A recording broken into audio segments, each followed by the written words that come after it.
আচ্ছা ভাই, আপনি যে বললেন আপনি ইংলিশ অনেক ভালো, তো লাস্ট একটা কোশ্চেন আপনাকে করব, সেটা আপনি ট্রান্সলেট করতে হবে বাংলাতে। জি, বুঝছেন? বলেন। জি না মানে ইংলিশে ট্রান্সলেট করতে হবে, যেহেতু আপনি ইংলিশ অনেক ভালো। জি জি। তো আপনি মানে আমি বলছি আপনাকে বাংলাটা, আপনি ইংলিশটা বলুন আরে আমাকে। বলেন, এত কথা বলেন কেন আপনি? আপনি ইংলিশ এ প্লাস না, আপনি আপনার সাথে শুধু শুধু কথা আমার বলতে সময় একটু নষ্ট ডর করতেছেন। লাগতেছে আমার। আপনি ইংলিশ এ প্লাস, আপনি তো মানে ইংল্যান্ডে থাকতেন না কাছে, যাই হোক। আমি আপনার আমি যেটা বলতে বলছি সেটা বলেন, আপনি তো কথা বলেন কেন? আচ্ছা ভাই দাঁড়ান। আমি প্রতিদিন সকালে হাঁটতে যাই, এটার ইংলিশটা আমাকে একটু বলেন।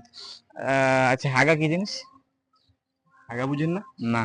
এই যে আপনি মনে করেন প্রত্যেকদিন খাচ্ছেন, হ্যাঁ। আপনার পেটে যাচ্ছে একটা জিনিস, সেটা পচে মল আকারে বের হচ্ছে, হুম সেটা বুঝেন না আপনি? হুম হুম। এটা ইংলিশে বলেন না, যে আমি প্রতিদিন সকালে হাঁটতে যাই, এটা ইংলিশে বলেন। আচ্ছা দাঁড়ান, ট্রাই করে দেখছি।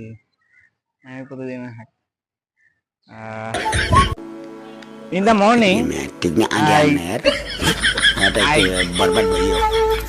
আই যাই বাথরুমে।